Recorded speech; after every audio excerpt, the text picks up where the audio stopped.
isn't the world you grew up in. You've become an expert in areas of the business that go well beyond tax. Your organization is more global, increasingly digital. Your business models are more complex. Compliance is getting complicated, and penalties are more severe. Governments around the world have moved towards taxes that are easier to collect and administer through technology. Suddenly, your board wants to hear from you about risks and opportunities, and you're not the tax leader you were when you started out. You know how to transform your tax data into meaningful insights. And if you're anything like the other ambitious, future-thinking tax leaders out there, you've managed to do all of this with fewer resources and less budget. Maybe these tools still feel disconnected from one another. Not anymore. Introducing KPMG Digital Gateway, the single platform solution that gives you access to the full suite of KPMG tax and legal technologies you use. Across our global network, we are investing $5 billion over 5 years in technology, people, and innovation to accelerate the digital transformation of KPMG firms and our clients, and more than $1 billion in tax and legal technology specifically in that period. KPMG Digital Gateway puts the fruit of our investments at your fingertips, bringing together the expertise of alliances, technology solutions, and the KPMG global network of professionals into one integrated platform. Putting our investments in machine learning, deep analytics, visualizations, and AI technologies in one place, all driven by the rich data you already have on hand, powered by Microsoft Azure, built on the cloud. KPMG Digital Gateway and the teams behind the solutions are working together to help change the lives of tax leaders and their teams, redefining target operating models and transforming tax functions for the new world order. You've done so much already. Just imagine what the future of tax will be with a platform like this behind you.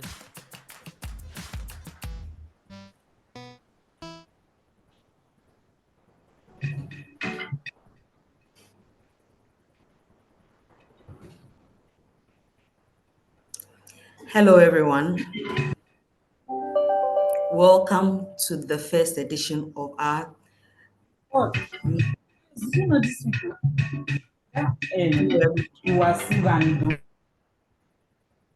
Welcome to the first edition of our social media tax chat for 2024. My name is Maame Arthur. I'll be your moderator for this session. I'm a senior manager of the Tax Regulatory and People Services of the KPMG West Africa. In this edition, we'll be discussing tax reforms in the midst of the debt overhang, and this will be discussed from the perspective of both Nigeria and Ghana. You would agree with me that governments in the emerging and developing economies are faced with challenges managing elevated debt levels due to increased borrowing to support expenditure and infrastructure development. Ghana and Nigeria are not exceptions to this trend. Currently, Ghana's debt to GDP ratio is more than 70%, and that of Nigeria is 38%. And therefore, these economies are looking at strategies that will help them to first reduce such debt overhang and also ensure that their economies are running as expected. In this light, Ghana and Nigeria have been looking at using tax reforms to mobilize revenue in the first place and also ensure that their economies are up and running. We selected this topic because we would want to give you an insight into the tax reforms that are in these two countries, first of all, and also to help you to make decisions during this year. To delve into this topic, I have two resource persons. Wale Ajayi, who is a partner and head of tax regulatory and people service division of KPMG West Africa. He has over 30 decades of business and tax advisory services covering tax transformation, tax risk management, tax administration framework design, tax policy design and promotion, tax capacity building, training, support, and implementation.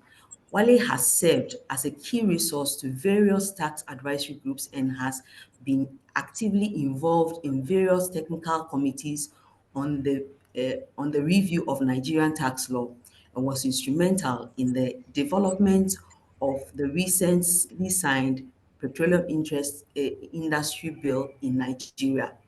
Wale is a fellow of the Institute of Chartered Accountants of Nigeria and also a fellow of Chartered Institute of Taxation Nigeria. Good morning, Wale.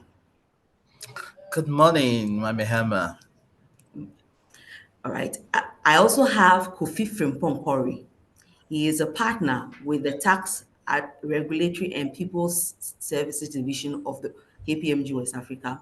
He has over 2 decades of audit and tax advisory experience in areas covering tax policy design, organizational structures, financial reporting, tax dispute resolution, and tax transfer pricing. Kofi was actively involved in a review of the Income Tax Act before it was passed into law in Ghana and was part of the team that reviewed the VAT law for Liberia. He has worked on several IMN committees on revenue mobilization. Kofi is a fellow of the Institute of Chartered Accountants Ghana and is a member of the Chartered Institute of Taxation Ghana. Good morning, Kofi. Good morning, Maame, and welcome to today's chat. All right, so Wale will be providing perspectives on our topic from Nigeria, whilst Kofi will be giving us the perspective from Ghana. Welcome, gentlemen.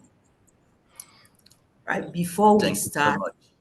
you're welcome. All right, so before we start, we'll be giving you an opportunity to give us some opening remarks. I will start with what Adewale Ajayi. Thank you so much, Maame, and good morning to everyone. We're very delighted to have you join us in this webinar. And I promise you that this is going to be very insightful. So, I'm so excited really to be here.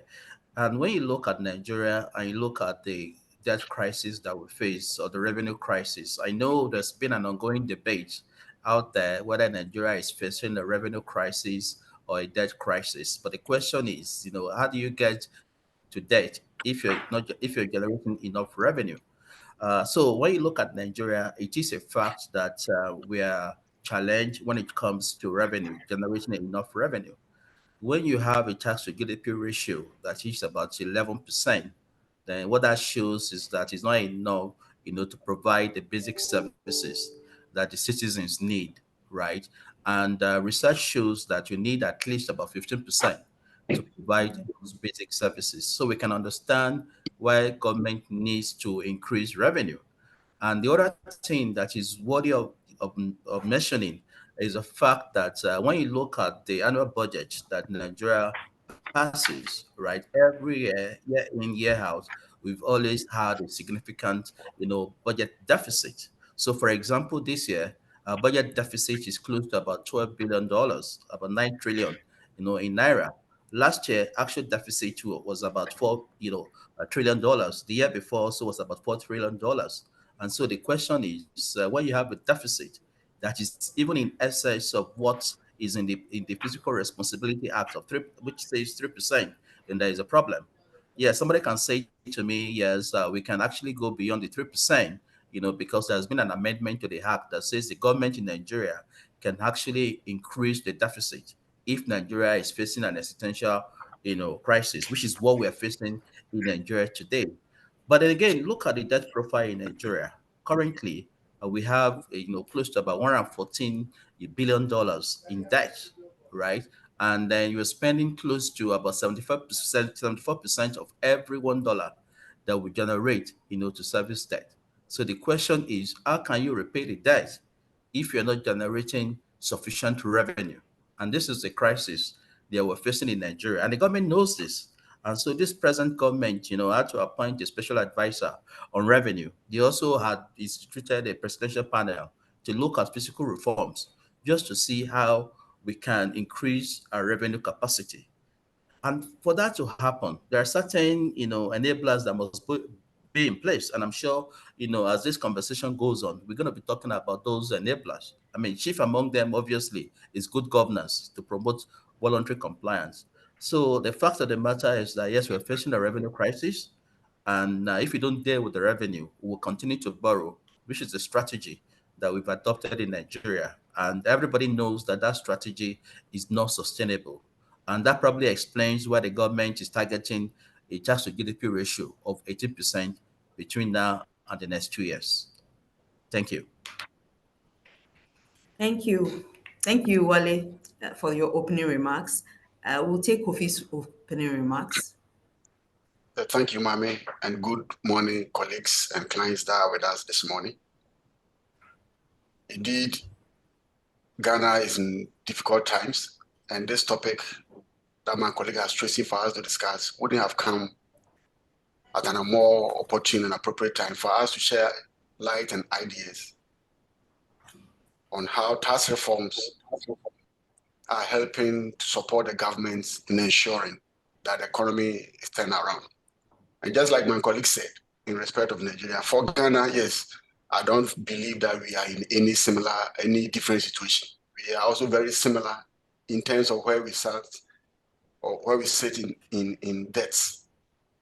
Our economy is saddled with so much debt that, as a number of you know, the government has had to go to the IMF and the World Bank sometime last year in what popularly we called in Ghana as a haircut.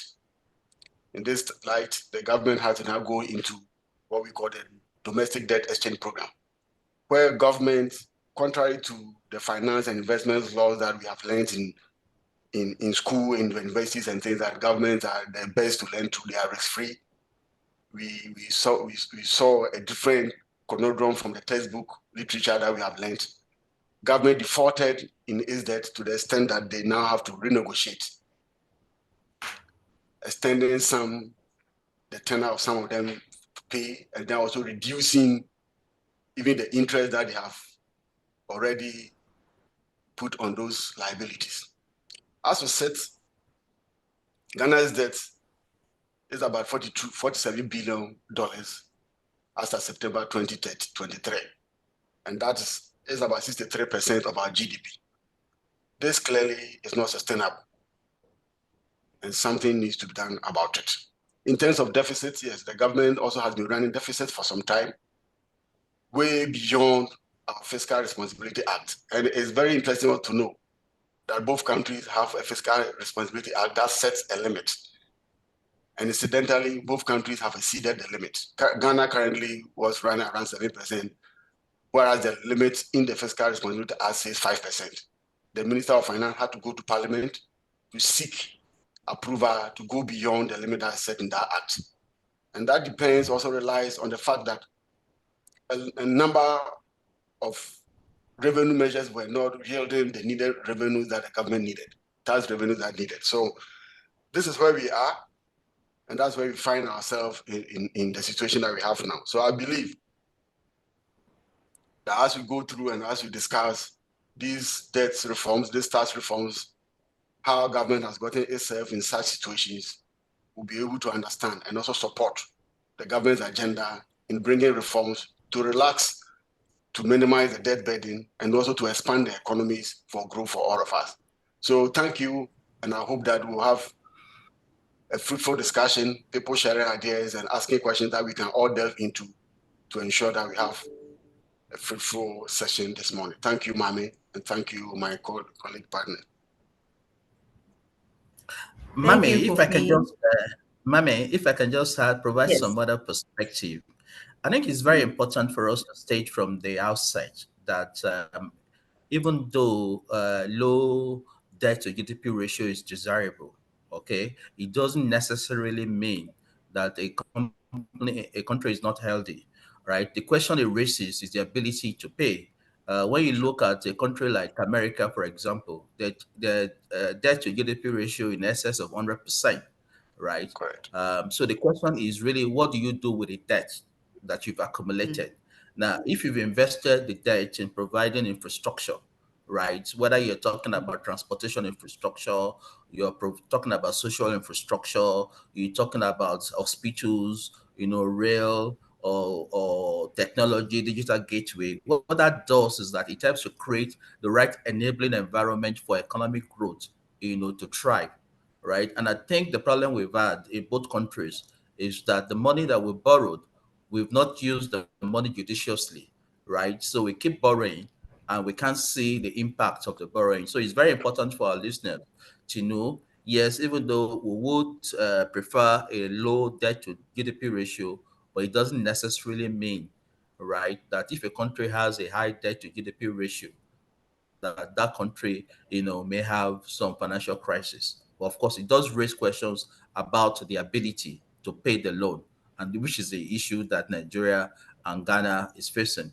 And you look at Nigeria, for example, like I've said, if you're spending 74% of every dollar that you earn, to service debt, so where's the money going to come from to provide the basic needs? We've not even spoken about recurrent expenditure, right? Nigeria spends close to about 80%, right? When you had the amount borrowed, on salaries, right? So there's no amount of money that is spent on infrastructure.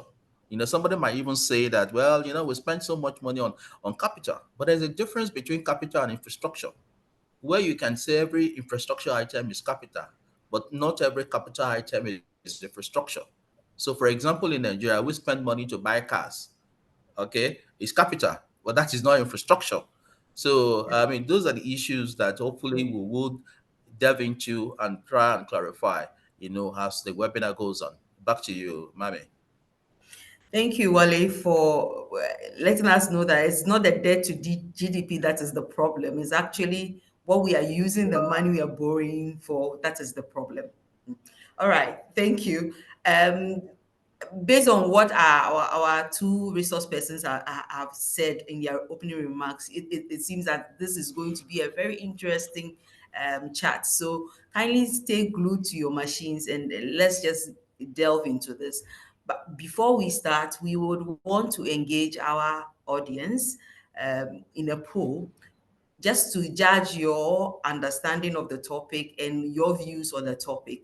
So we'll be rolling out a poll in a few seconds. Okay, so the instruction is we have a QR code that you can scan. It will take you straight to the poll. Alternatively, you can either do the slide door, you put it in your URL and then put in the code displayed on your screen. It will take you to the poll. We'll also put a link in our chat box that will also take you to the poll. So whichever works for you, you can just go ahead and get into the poll. We'll wait for a few seconds for the polls to come up, and then we can discuss the results of the poll. Can we have the first question come up? All right, so we are not, okay, so based on this, it seems our participants are yet to join in the poll. So let's just wait for a few seconds. I can see 2, 3. Okay, all right. Let me read the first poll. Do you agree that implementing tax reforms is crucial to addressing the debt overhang issue in the country? So you can start voting. I can see 10 people. I'm seeing 191, but all right, it's increasing. Yeah. But I'm yet to see any vote from our participants. Kindly start voting.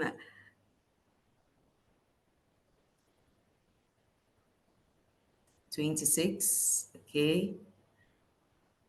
Please, if you want to join the poll, you can scan the QR code and it will take you there. Or just put in slido.com and you will get there. Yeah. All right. So we are now seeing the results of our poll.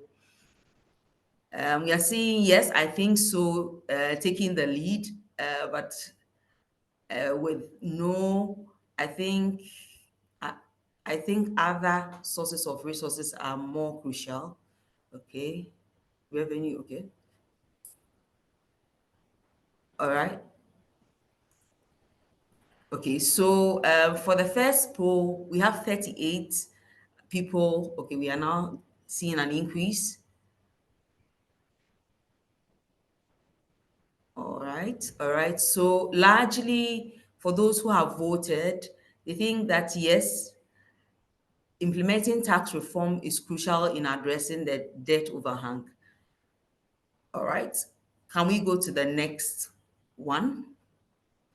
So about 70% of the people believe so, that implementing tax reforms will help in addressing it. Our second question is up, waiting for people to vote. All right.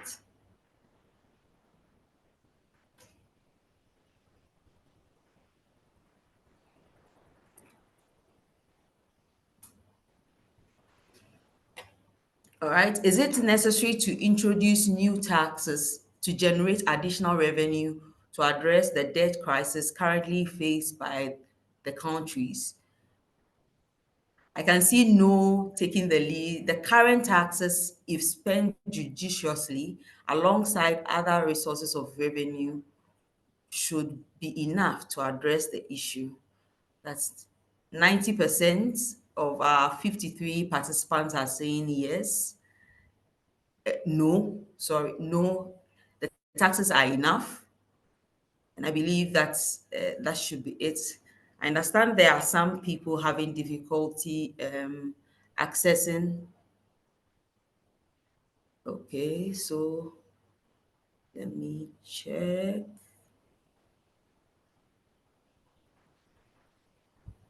All right.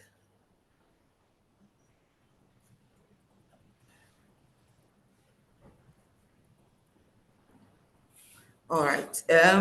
Okay, so I think for the poll number two, we have 92% believing that the current taxes are enough to address revenue. It's enough, if it's used judiciously, is enough to address the issue. All right. Can we go to the third poll, please?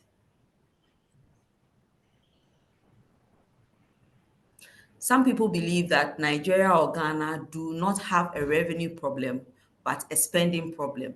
Do you agree that a combination of spending cuts and tax increase is the most effective approach to address the current debt situation?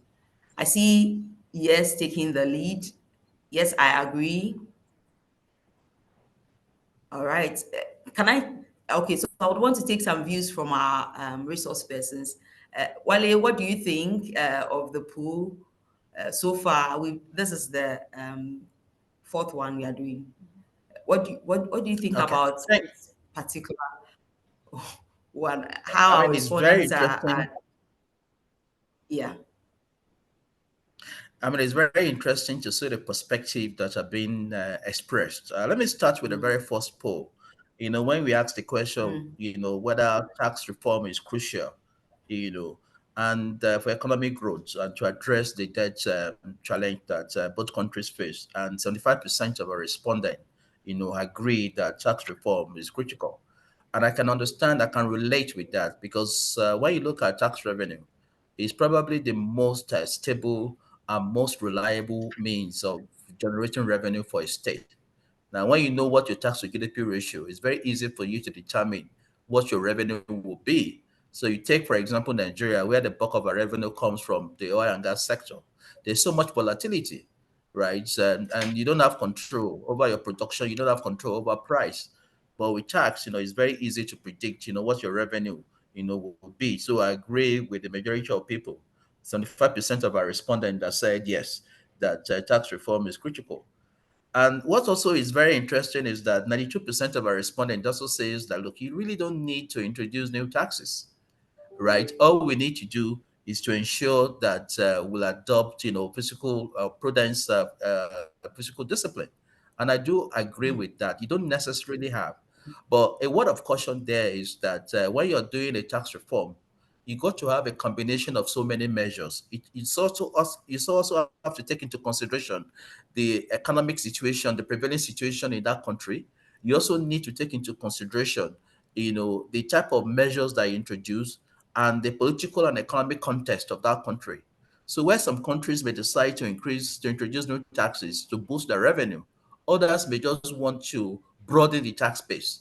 So it's a combination of so many factors that will be dependent, on the political, social, and economic context, of that particular country. So that has to be borne in mind. But what I'm saying here again, when you look at this poll, at least 72 people have responded, right? As 50% are saying that we need to have, that we don't have a revenue problem, but a spending problem, right?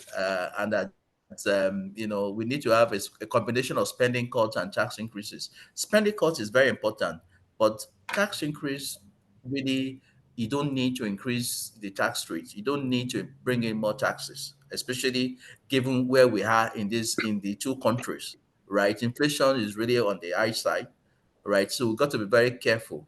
So I think what we need to focus on is, number one, how do we broaden the tax base so that we bring more people into the tax net? How do we make our tax laws so simple that people can understand? And of course, for our government to be prudent in the way they spend the money that they have. Thank you.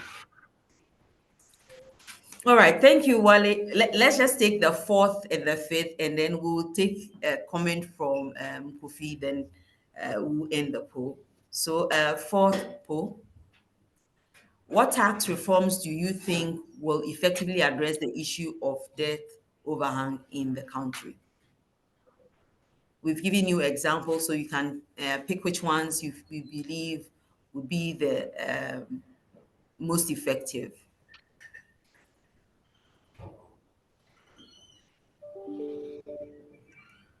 Okay, all right. So I'm seeing widening the tax net to cover on tax sectors, business and individuals will be the best. Okay, so that has taken the lead. I have only 24. Let's see whether we can get about 70 people voting as then we can then conclude on this. We have 43, but it seems that widening the tax net is the most voted for, meaning that our participants believe that the people who are currently paying are the same people that are being taxed. So if the government of the day looks at roping in those people who are not paying the tax, it would increase revenue, right? Okay, so we can go to the last poll.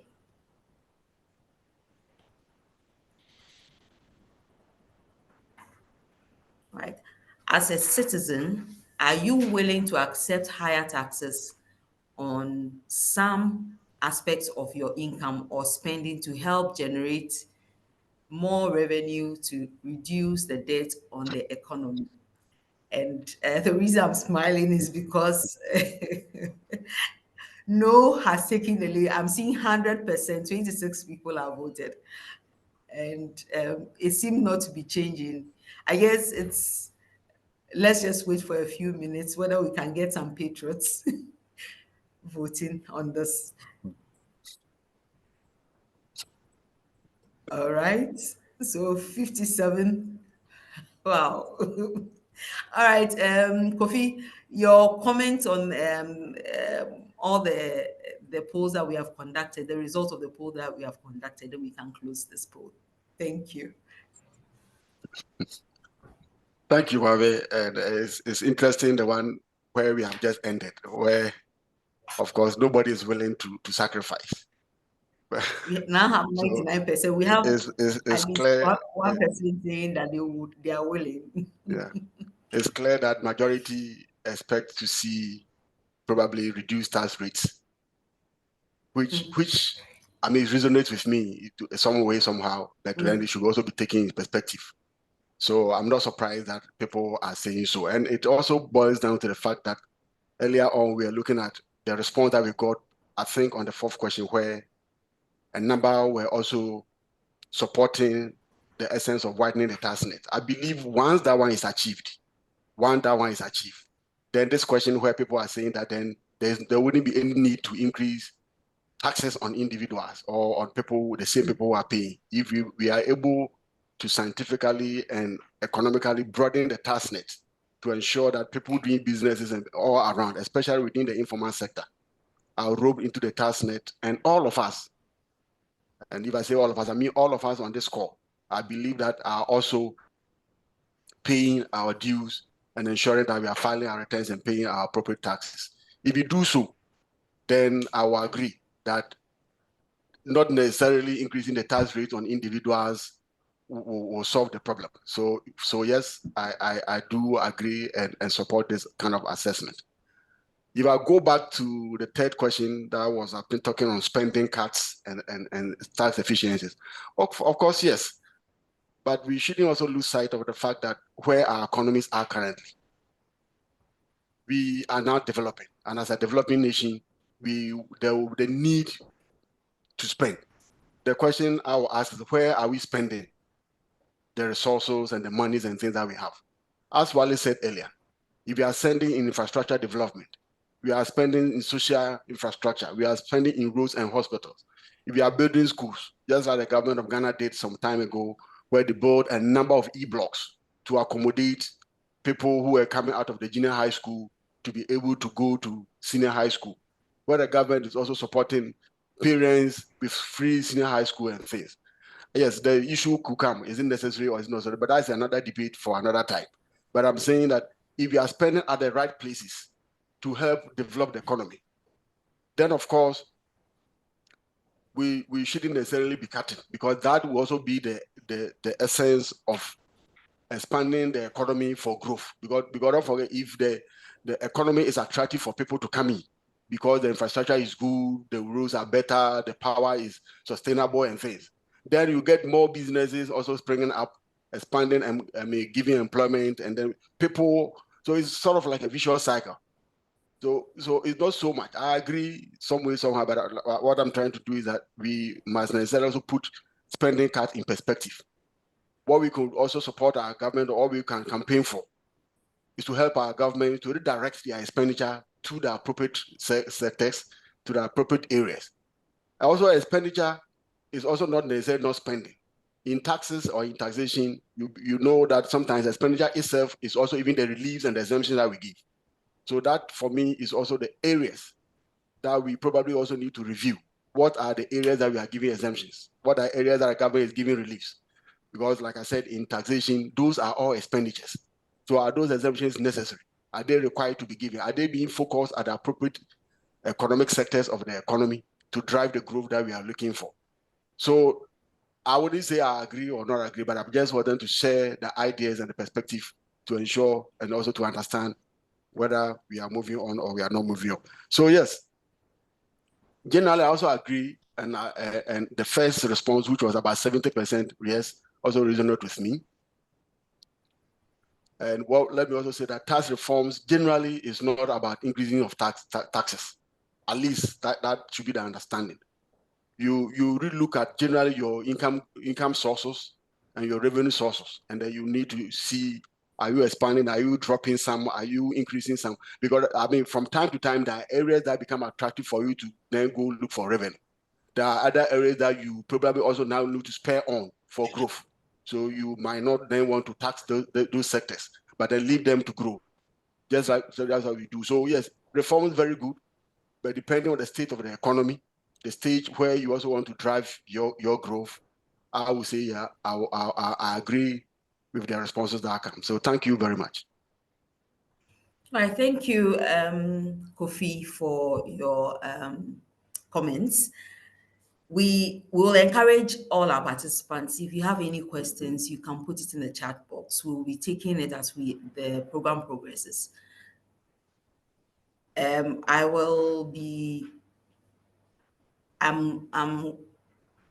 Okay, so I'll just be going through our questions for the day. So the first question, I'll put it to Kofi, which is, how has the existing tax reform impacted the current debt overhang for Ghana? currently. So for the past few years, we know that we have had a huge debt that we are trying to bring down. How has that impact the tax reforms that the government has implemented over the years have affected this debt overhang for Ghana? Thank you, Maame. And maybe if I will give a bit of background, yes, quite a number of tax initiatives have been introduced over the years by the government. And if I recollect, quite a number of them include the introduction of electronic invoicing, especially in terms of VAT. The government also have introduced a number of reforms in the exemptions bill that they have. The introduction of denying certain forest losses. And for those of you probably that are coming outside Ghana, because you have had a significant devaluation of our currency, a number of businesses are having to deal with exchange losses. But the reform the government is saying that yes, the government is enforcing transactions with the local currency, especially amongst local residents or local companies. So what the government is saying that yes, if you are two resident businesses, so company A, company B, if both of you are all resident in Ghana, then the government is expecting you guys to deal in the local currency. If you do not, and you decide to deal in any other currency apart from the Ghana cedi, then whatever exchange losses that you incur on such transactions will not be allowed as a deduction for tax purposes. So these and many other more like minimum taxes that have been introduced. And then, of course, tax audits. Government is looking to do a number of tax audits, especially in terms of transfer pricing. And I'm sure all of us are also privy to the fact that even in our developed countries in the OECD and the EU, they are also looking to impose minimum taxes as part of what has become Pillar 1 and Pillar 2 principles that they are all applying. So these are the sort of reforms that the government has been doing over the years. Government has also introduced online filing, even though on pilot basis. And they are using this to ensure that people become much more compliant and also for them to be able to also extract the maximum revenues that are due to them. The question is, how has this impacted on the burden, as you are saying? The reforms on its own, I believe, have also helped the government in generation of income. And I'm saying that if you look, even as in terms of our inflation, at the beginning of the year, we were running the year, somewhere around 2022, 2023, we were running inflations around 40% and beyond. But with the policies that the government introduced, with the reforms, and then also with the DDEP that I mentioned earlier, you realize that as at November 2023, the inflation has dropped to about 26%. Although still high as we are looking to do single digits inflation, I believe that it's seemingly sought to cushion and minimize the inflationary rates that were running in the economy and that were running in the country. So yes, it also enabled the government to go to the World Bank and the IMF to now speak to them and said, yes, we believe that we are having challenges, but these are the reforms that we are putting in place. But in the interim, help us with some funding so that we can have some room to be able to manage. And that in all these reforms that came in has also sought to give credence to the government. And then this has also sought to give them a way with the World Bank and the funding agencies to support the process that they are going. So you realize that a number of initiatives are also being introduced as a result of the World Bank support to help cushion us because of the debt issues. So all in all, I would say yes, we seem to be on the right track as far as some of these reforms are concerned, even though we are not fully impacting or fully implementing almost all these reforms that I've mentioned, especially with the minimum tax, for instance, it hasn't started, even though it's being in the law as part of the reforms from last year, 2023. The government is clearly yet to come out with the proper regulations to impact or to implement some of these reforms. So when all these reforms are fully implemented, then I believe that even with the few ones that have been done now, we'll be able to see the full extent of the reforms in managing the debt of the economy. Of course, it also has its own challenges as far as businesses are concerned. Some businesses are complaining that is wiping away their working capital and other things. But that, once again, is something that we can also discuss. So that is my view on some of the issues that have been come up. So thank you very much. All right, thank you, Kofi. We'll go to Wale with the same question. Okay, thank you so much. Yes. I think for me, the issue is whether those reforms have been as effective as you would have expected. There is no doubt when you look at the performance of the revenue authorities that they've been increasing and surpassing, the expectations that they've set for themselves, right? But then you look at our tax regulatory ratio, it's still about 11%, right? And we've introduced and implemented so many, tax reforms, right? So I think they've not been effective. So just to kind of talk about some of those reforms, I mean, we've had to introduce a small business relief, just to try to encourage entrepreneurship.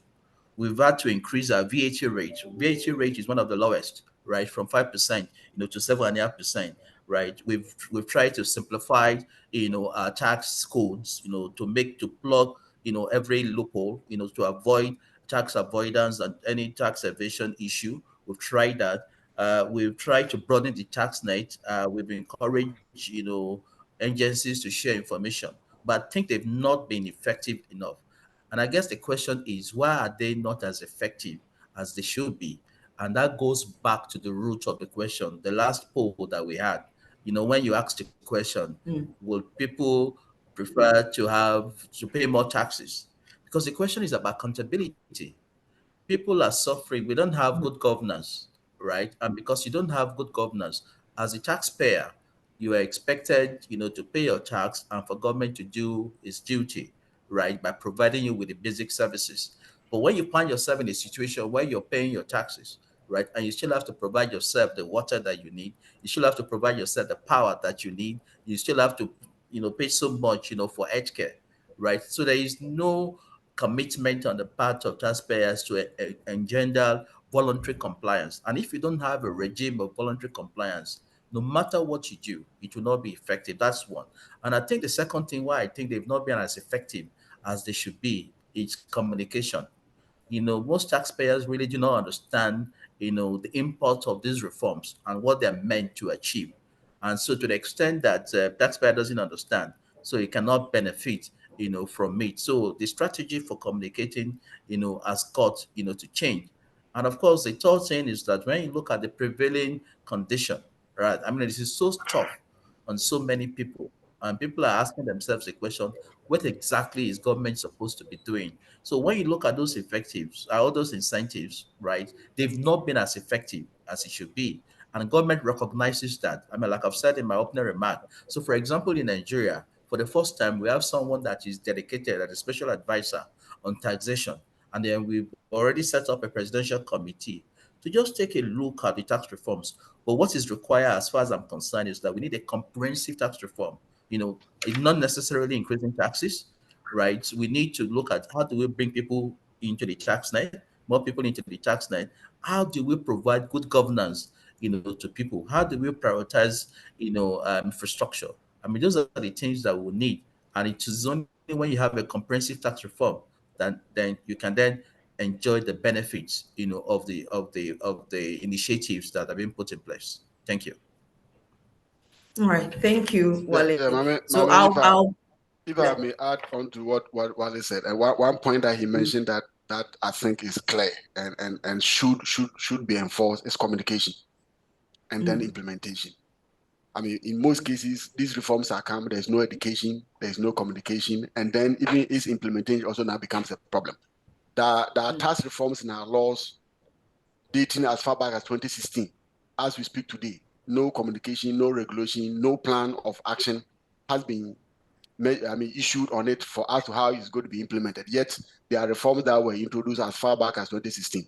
So I clearly support him in how government communicates some of these things, how government educates the taxpayers on some of these reforms that they bring, and then also how fast they bring guidance on some of these implementations. Because it's one thing, introducing them, and one thing implementing them efficiently and effectively to achieve the objectives. Thank you. Okay, thank you. Thank you very much, Kofi. So my next question will be, currently we are in a new year and there are several tax reforms that have already been proposed. My question is, how do we envision the sustainability of the proposed tax reforms for the current year? Do we think that it would probably help to address the issues that we had in the past with the other tax reforms that we had in the past? Most definitely, we know these laws are now going to be enacted. There are some certain instances that they have now been enacted and now going to be applied. So we'll need your view on it. So what do you think? How do you envision that this particular tax reforms will help in reducing the current debt that your countries have? I'll start with Wale. Okay, thank you so much, Mami. I think the first thing is that it depends on the nature of the tax reform that is being contemplated before you can then say whether it is going to yield the desired results and it's going to be sustainable, right? So it depends on the nature. Of course, it also depends on how that tax reform itself is implemented. And of course, it also depends on the prevailing condition and the way it is communicated. So if I take a look at Nigeria, for example, one thing is clear. The government has said we want to get to a target of 18% tax to GDP ratio, but we've said we will not we will not introduce new taxes. And so the question is, how do we achieve that objective? And at the same time, diversify the sources of our revenue, right? And there's so many areas or initiatives that government is looking at. I mean, one thing that will likely happen is that we're seeking to restructure the number of taxes that we have in Nigeria. One of the biggest challenges that businesses face in Nigeria is multiple taxes, right? From Lagos, as a corporate taxpayer, the nature and the number of taxes that companies pay, it's unbelievable. And that does not create an enabling environment for growth. So we need to reduce that, right? And I do understand why that is happening because the bulk of the tax is actually up with the local government and state. Nigeria is a federation. So, I mean, the states and the local government are also responsible to generate revenue because enough revenue is not coming, from the center. So that is one thing. So government has said, look, we will not introduce new taxes, but we'll restructure.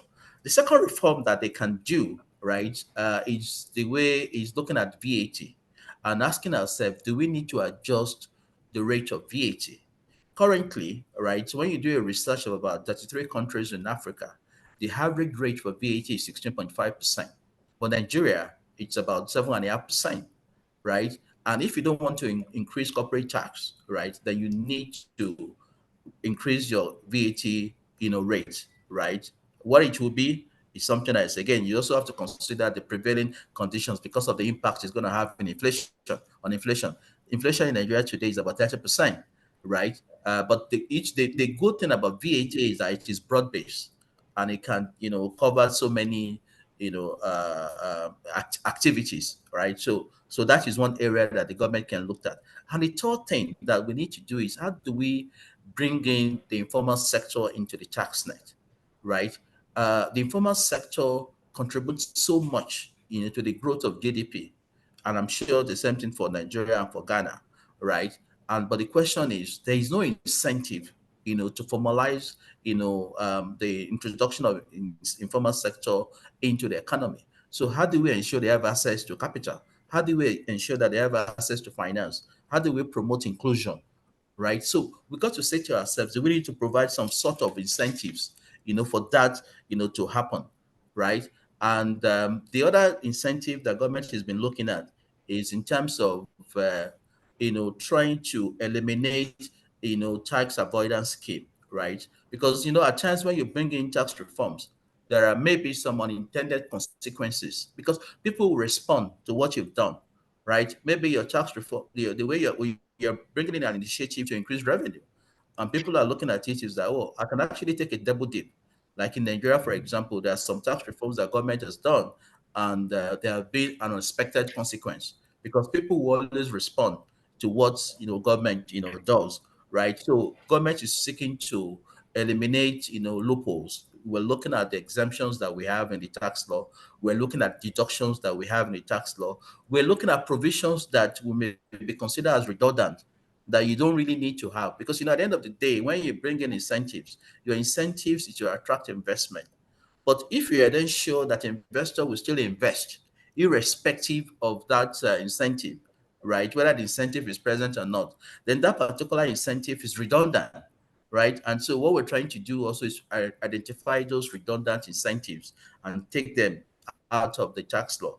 And of course, there are also been some consideration about, sin taxes. I mean, there is a plan to be increasing all those taxes on sugar, sugary beverages, on alcohol, on tobacco. There's a plan to be increasing them, every year, so that at least we can promote, we can protect, the healthcare. And recent times, there have been also some conversation about, introducing, what you call a financial taxes on financial services. So, for example, you can look at in Nigeria, exchange rate now has gone at the black market is about 1,300 naira to the dollar, right? Meanwhile, in our budget, the rate is about 750 naira, right? So the question is, how do you discourage speculative trading in the dollar? And so, do you need to impose taxes on foreign exchange in such a way that it can discourage speculative trading? Of course, you got to be very careful how that such tax is designed, right, to ensure that it doesn't discourage investment, or it doesn't discourage people that actually need the foreign exchange, for their business. But those are design principles that we can talk about, and of course, deployment of technology. If you must encourage voluntary compliance, technology has to come in, right? Because technology will help to reduce the cost of compliance and to make it very easy for taxpayers to go. So those are the kind of incentives that they're looking at. But the sustainability, like I've said, would depend on the nature of the incentives, would depend on the prevailing condition, and it would depend on how the communication is done, and of course the implementation, because an incentive is as good as the way it is implemented. Thank you. All right. Thank you, Wale. We'll give the same question to Kofi. We'll be taking a 2-minute break on the top of the hour. So just for us to stretch our legs and also have some tea. So we'll take Kofi's comments and then we'll look at that. Thank you. Yeah, Maame, thank you. And thank you, Wale, for the in-depth analysis that you've given us. For me, whatever tax reforms that the governments intend to introduce, one thing that I will see is sustainability, or how reliable it will be, will depend on how efficient and effective it is. So I'm looking at efficiency and then effectiveness on all these reforms that they are doing. I mean, there's one thing bringing a reform saying that maybe I've taken away all taxes, but then you don't implement it properly or efficiently and effectively. You will not achieve anything. And we can also raise the taxes to even 80% of people's income. If it's not implemented efficiently and effectively, then of course, you also not, achieve the target that you are setting for yourself. 2, I also want to see reforms that create an enabling business environment that will attract businesses into the economic environment. So these are the kind of reforms that to me are sustainable. And if I say sustainable, what do I mean? If the reforms are not urging on businesses to grow, are not creating new businesses to come up in the economy, then I'm saying that these reforms are not sustainable.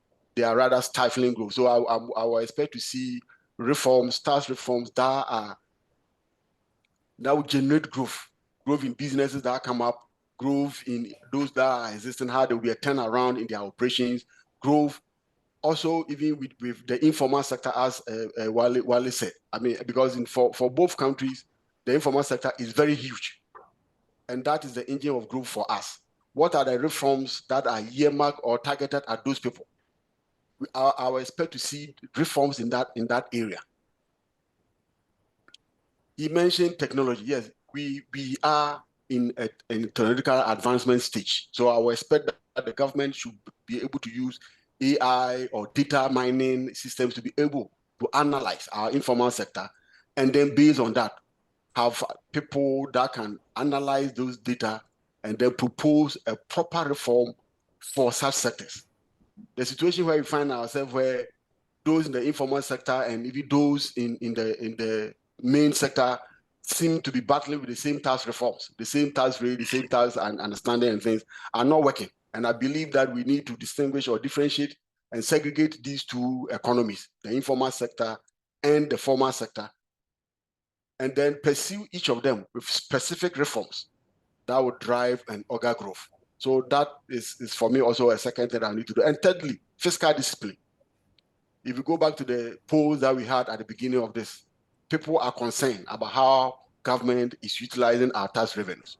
So we'll continue to say fiscal discipline. How disciplined is even the government and the agencies themselves in managing the resources that we have, in managing the resources that we are able to generate, the little that we generate. And like Wale said, in terms of revenue growth, year in, year out, our revenue authorities come back and said, and tell us that they've exceeded their revenue targets. So the question then is, why are we not achieving whatever, broader perspective, the government is not achieving its revenue growth? Why are we not increasing the tax to GDP growth when year in, year out, the revenue authorities come out and said, oh, we exceeded our target, we did this, we did that? Because, and I believe that it's because of maybe they are not rather expanding the tax, but rather they are chasing the same people with tax orders and collecting money that are not due, or some of the amount that are even being disputed in courts. Yet they account for all these in their revenue collections and then come and tell us that we have exceeded our tax target, without necessarily expanding the tax net. So they also need to look at the focus of where are these revenue sources coming from? Because if you keep coming to me every now and then, what you turn out to do is that you now stifle my growth. And as I said earlier, the businesses need to have a room for capital, for funding, for resources to be able to expand. It's when the economy expands, that's where the tax revenues will also expand. It's where the economy expands, our employment will expand. And when the employment is expanding, then people are now also contributing their quota to the tax revenues. So yes, I believe that these are other things to make it sustainable. Then of course, our reception to some of the policies that are introduced. Maame, you are aware with me that in Ghana, for every tax reforms that are introduced, there is opposition. Opposition from civil society organizations, opposition for the minority parties, opposition for the people themselves. And then, of course, there are also non-compliance. The level of non-compliance in the system is also just too much. So if you do not also ensure, and that's why I talk about effectiveness and efficiency, if you are not implementing them properly to ensure that people are complying, then we will keep introducing reforms and reforms and reforms, and they will not be sustainable because it will not achieve its target the way we expect it to be. So these and other things that we need to force or need to speak on, and we need to direct to ensure that whatever reforms that are coming are not going to be on. What I've realized that in Ghana, a lot of the reforms are on other direct or indirect, in most cases, introduction of new taxes. Continuously introducing new taxes is not helping anybody. And that is also the reason why the economy is not growing, the economy is not expanding. Because what that tend to do is that also they scare away investors that want to come in. Because when they look at the various taxes that are already in place for them to come in, then they don't even come in, and then they move their capital away, they move their investments away. So we need to have a holistic view of all the various reforms, probably take some away, and then consolidate others and ensure that we are managing and implementing them properly and effectively going forward. That for me will be what I would say that what we do will have a sustainable tax reforms for whichever one that we introduce, or even for the ones that are existing now. Thank you. All right, thank you, Kofi. And we have a few minutes to the top of the hour. I'll go into the Q&A box, and we have Dare Ajayi, whose comment is, what we are willing to see is judicious use of our taxes. a high level accountability on the part of Commonwealth managers. So for him, I am sure that it has something to do with the polls that we sent out there. His concern is the taxes that we are paying being used judiciously, and particularly looking at the poll, we noticed that people are of the opinion that the taxes that we are paying are not being used judiciously, and therefore if it's used judiciously, then you would expect that this whole debt overhang will not be there in the first place. There are some people who are even making comments that some of the ways that we use our money, the money that is given to the government, if we decide, we can decide not to go for any loan, we can use that money to develop our countries, and it's very instructive. Thank you, Dari, for your comment. I'll go to the next one. We have 2 minutes to the top of the hour. So economics colleagues will say that you need to spend more to stimulate economic growth. Government spending or household plus corporate spending, increased taxes will result in reduced household corporate spending or corporate spending, but provide more revenue for government to spend, considering that the government in both countries do not typically spend to stimulate the economy. Even when the funds are abundantly available, will the suggested increase in taxes not have a negative impact on the households or corporate spending, and hence economic growth will be stunted? This is coming from an anonymous person, but more or less asking whether this increase in taxes that our governments are proposing are not overburdening households and corporate entities, and therefore it's also not inuring to economic growth. This is the question that's coming out there. But because we only have a minute to the top of the hour, we will take comments from Wale as soon as we are done with our break, 2 minute break. Let me. All right. There's a Nuhu Fawood who said GRA is driving many companies from Ghana with taxes, and I do agree with you. There are some clients of ours that are always threatening that they will leave the country because because they believe that the GRA is being unreasonable. Okay, we are going on our 2 minute break, but we come back after the 2 minute break. Thank you.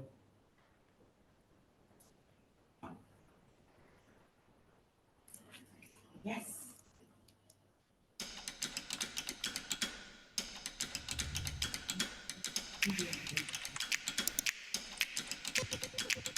This isn't the world you grew up in. You've become an expert in areas of the business that go well beyond tax. Your organization is more global, increasingly digital. Your business models are more complex. Compliance is getting complicated, and penalties are more severe. Governments around the world have moved towards taxes that are easier to collect and administer through technology.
Suddenly, your board wants to hear from you about risks and opportunities, and you're not the tax leader you were when you started out.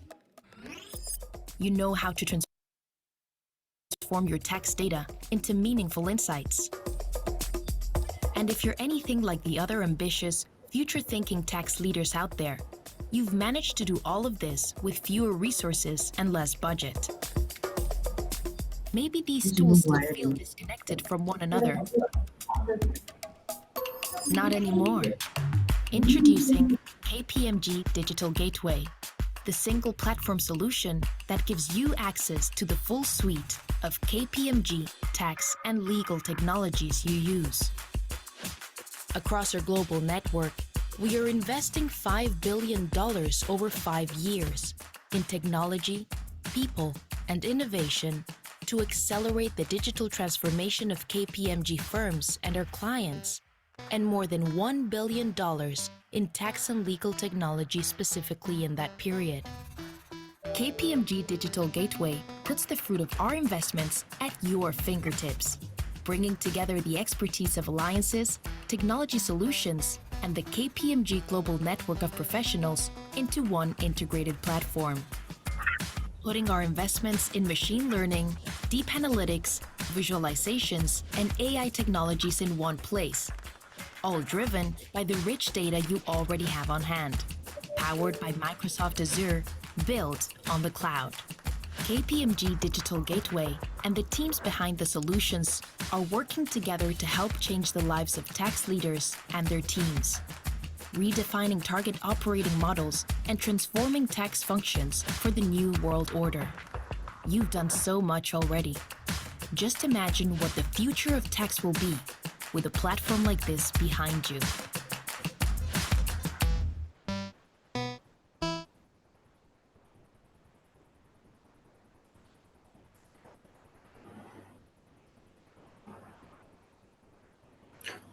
Welcome back. Welcome back. So we were taking you through our Q&A box. So we'll take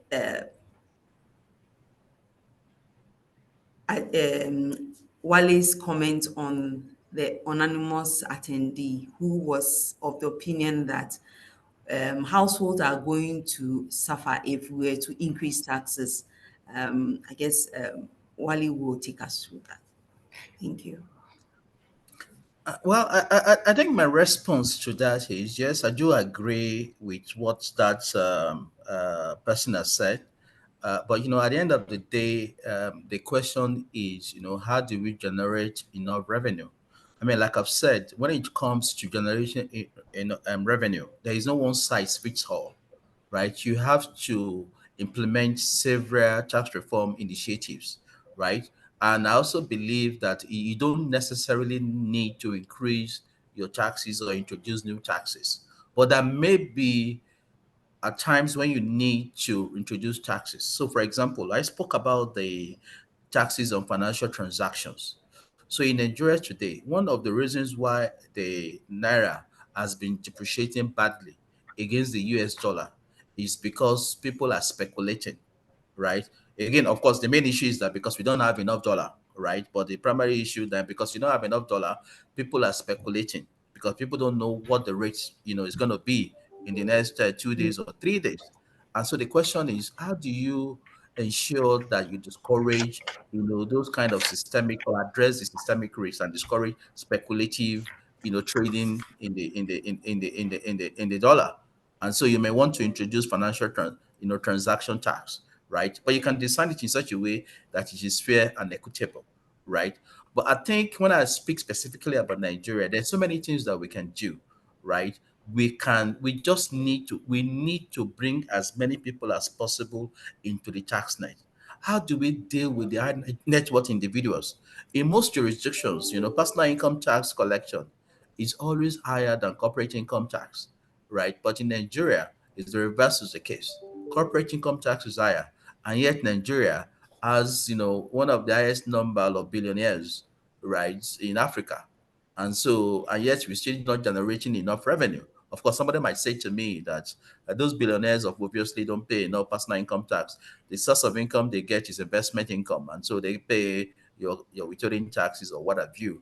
But I think we need to simplify our tax code. We need to make it very easy, for people to understand how the tax law works, right? So that it can discourage intentional, avoidance of intentional not compliance with the tax code. So we need to improve tax administration, right? We need to ensure that, the cost of complying, with tax return is as low as possible.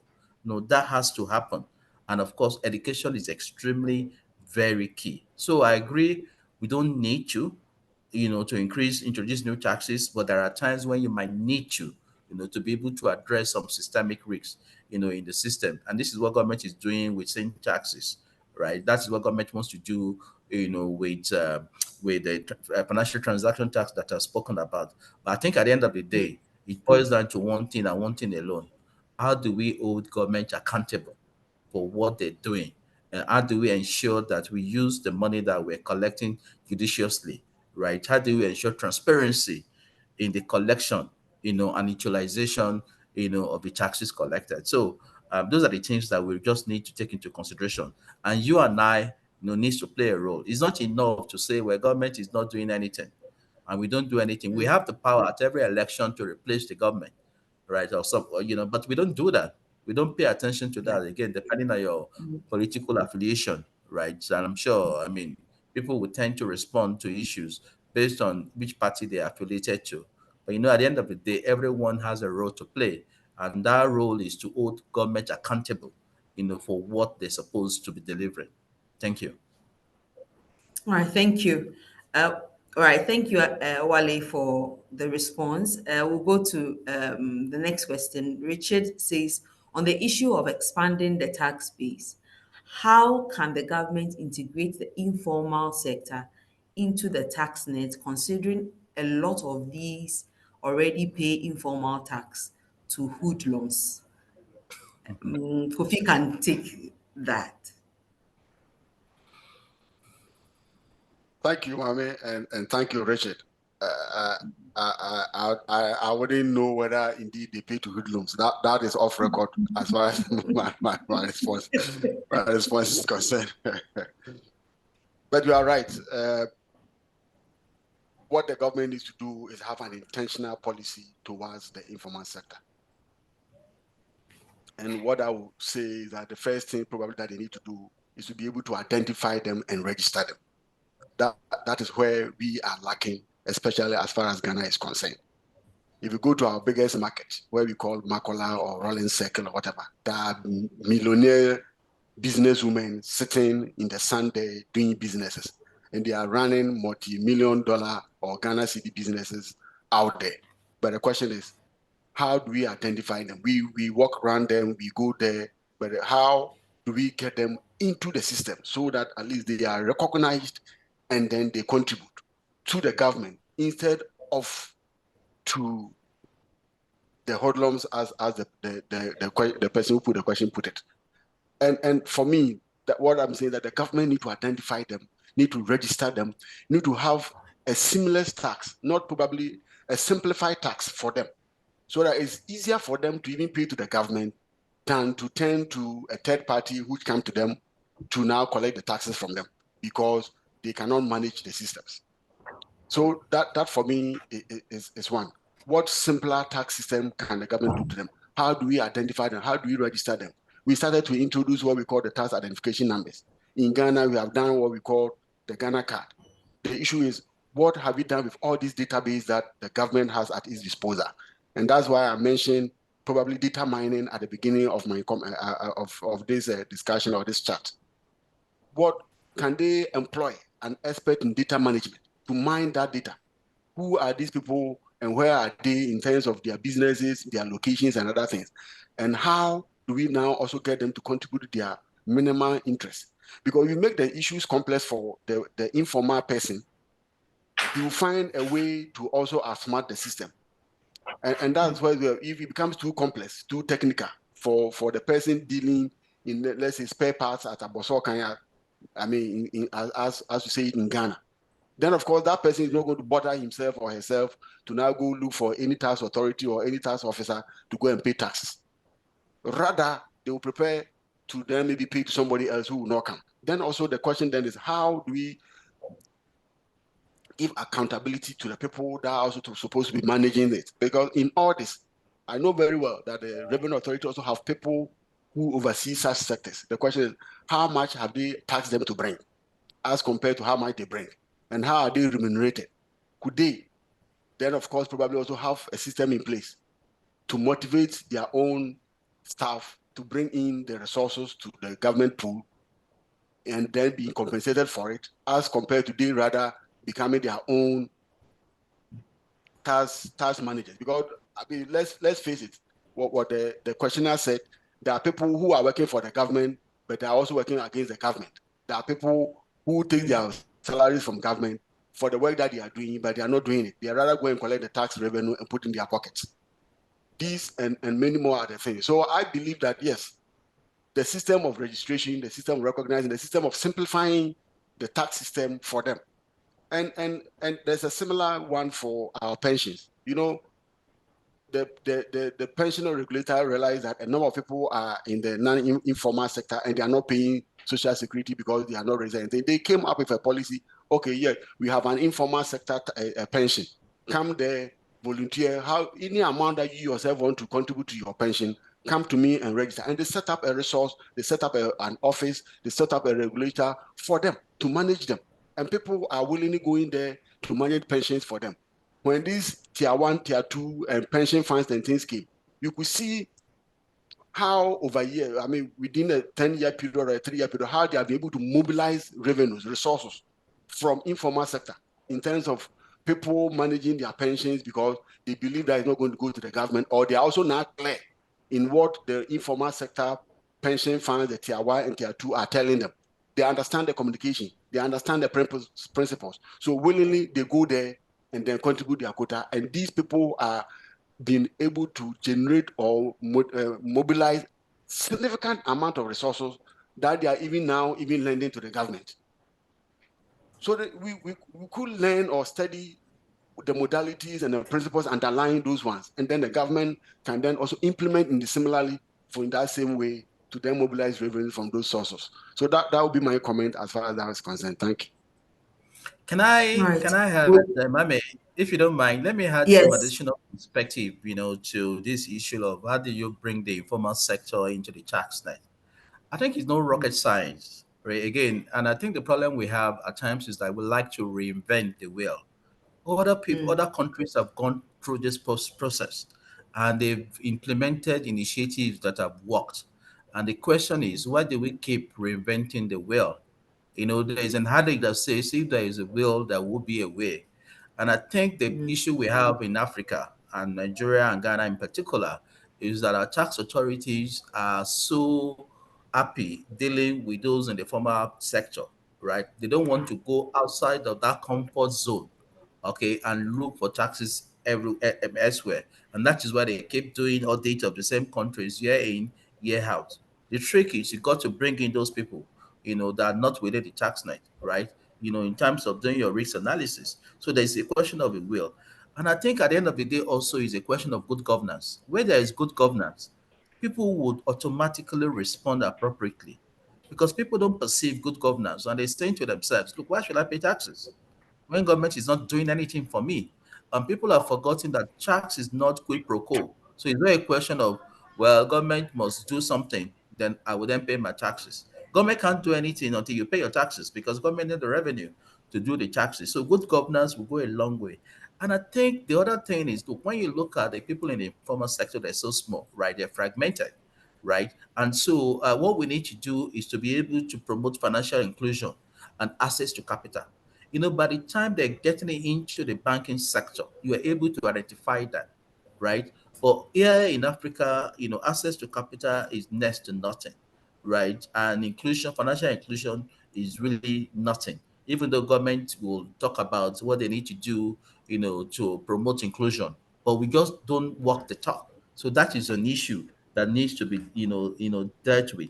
And I think the other thing that they must do It's about technology. We can't go, technology has been, technology will go a long way, to solving this problem. But really and truly, like Kofi has said, you have to simplify. That is a good thing that must do. Government has tried to introduce presumptive taxes. You can do that as much as we can. But if there's no good governance, there is no access to capital, people will remain in the informal sector or in the shadow economy. And of course, for you to do that, you might also consider, do I want to give some incentives, to get them to formalize their operations, right? So we can start thinking about incentives, and countries that have given incentives for businesses to actually to be registered, as corporate, bodies, because once they become corporate bodies, it's very easy for them to come into the tax net. So all I'd say is, look, we don't need to reinvent the wheel. Several companies have implemented this before, and so all we need to do, we already have a manual that we need to follow. But the question is, are we willing to do what is required, to get the best results? Thank you. Thank you, Wale. So my follow-up question would then be, are there specific sectors that governments need to consider, especially for Ghana and Nigeria? Are there specific sectors that they need to consider when they are formulating tax reforms in these times? Because most definitely, if you are taxing the same people that you used to tax, you might not meet your objective of generating more revenue. So, what other sectors do they really actively need to target to be sure that they are roping in the revenues that they hope to get? I'll take comments from Wale first, then we will go to Kofi. I think one thing is very clear: there is no one size fits all, and I've said this before, and it bears repetition. There is no one size fits all, right?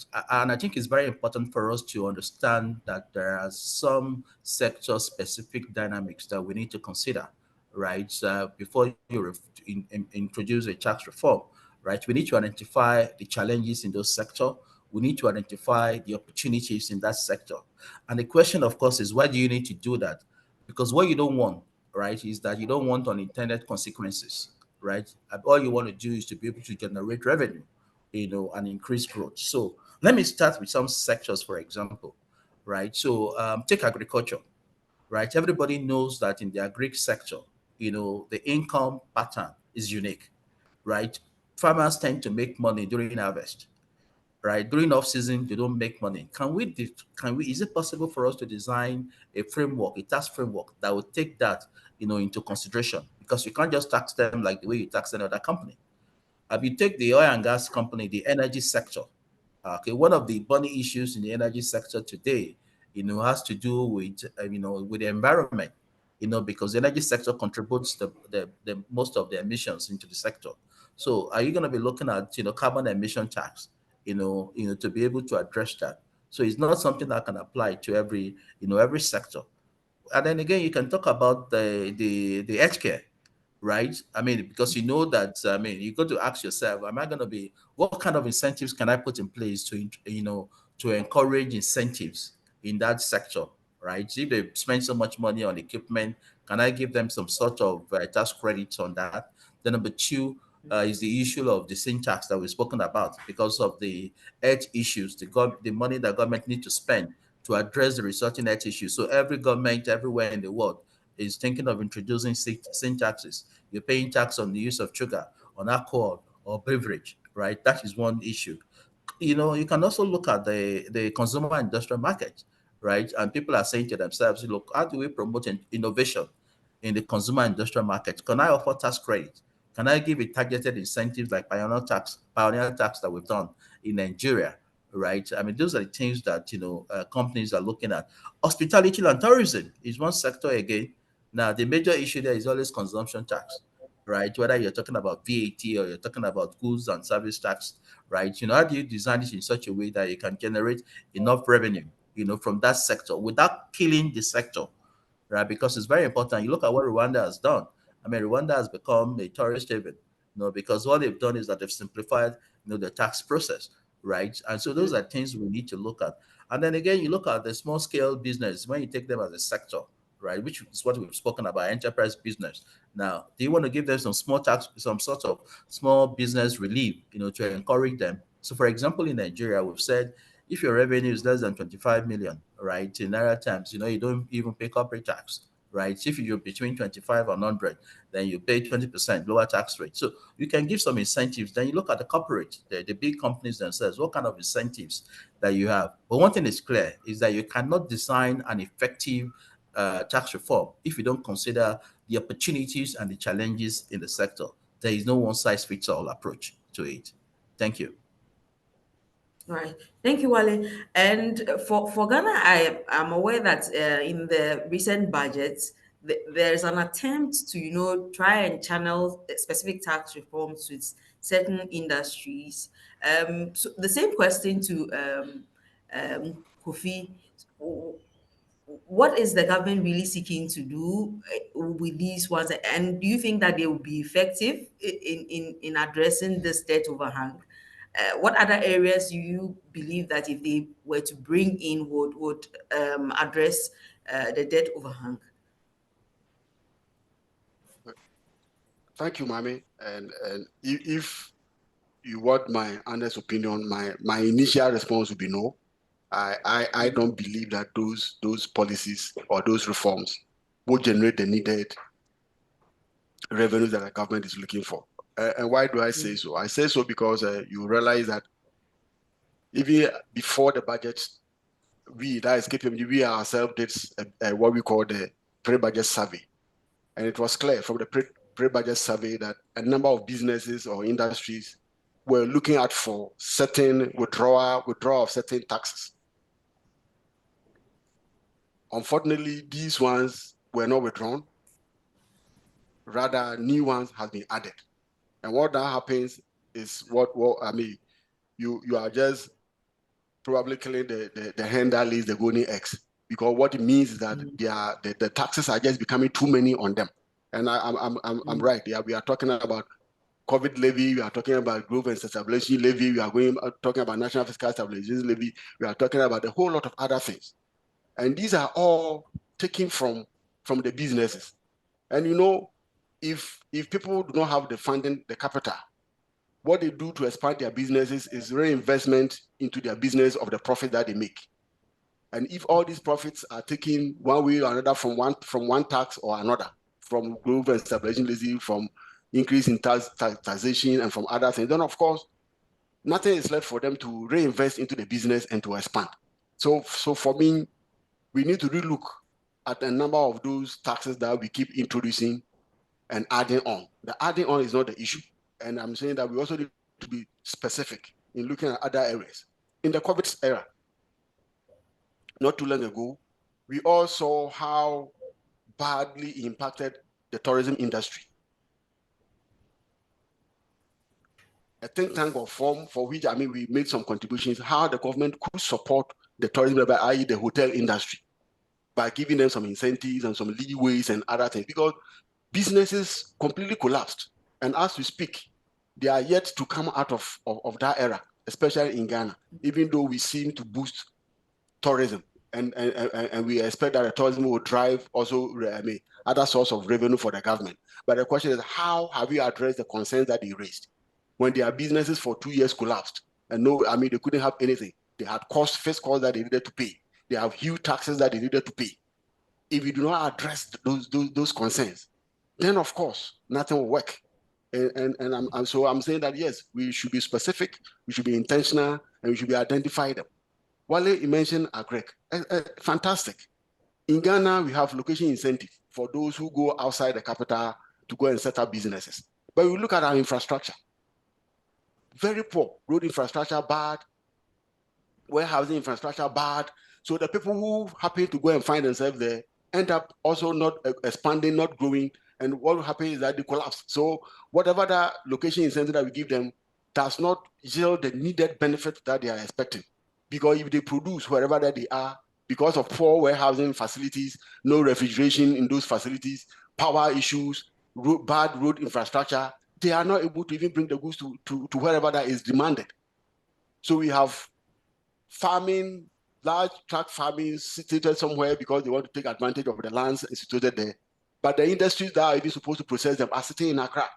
We have cocoa industries or cocoa farms way somewhere there in the western of the side of the country, cocoa processing companies are sitting in Accra. How do they transport those things here to Accra to get it done in terms of timing, in terms of logistics and everything? So it makes even increasing cost of business. And then on top, government will also be introducing other taxes and other things to them. So I agree, we need to be intentional and look at them sector by sector, and then probably focus on them, what we are going to happen. If you are looking to implement more taxes, I'm also manufacturing. What is the manufacturing sector in the country like? How do we incentivize them to organize them to expand their manufacturing activities? Where policies are introduced which seem to favor imports, then of course you are not helping your manufacturing sector. So I'm saying that we need also to have a holistic look at all the kind of reforms that we are bringing in to ensure that what are we looking at? If you are looking to look at, drive manufacturing, we are looking to drive agri, then the policies and the reforms that we are bringing to be said that we will have the market here in Ghana, market here in West Africa, we will have the logistics, we have the infrastructure to support. And then also, we will also be able to safeguard those who are putting their investment in manufacturing and in agri, so that they don't compete disadvantageously with people who are already at an advantageous position, because that is also one of the issues that these businesses and other things are, and that's also why our tax reforms are now achieving the needed impact. You will remember some time ago, the government tried to introduce windfall taxes because they felt the gold prices and then the whatever prices were going up. What happened? It didn't work.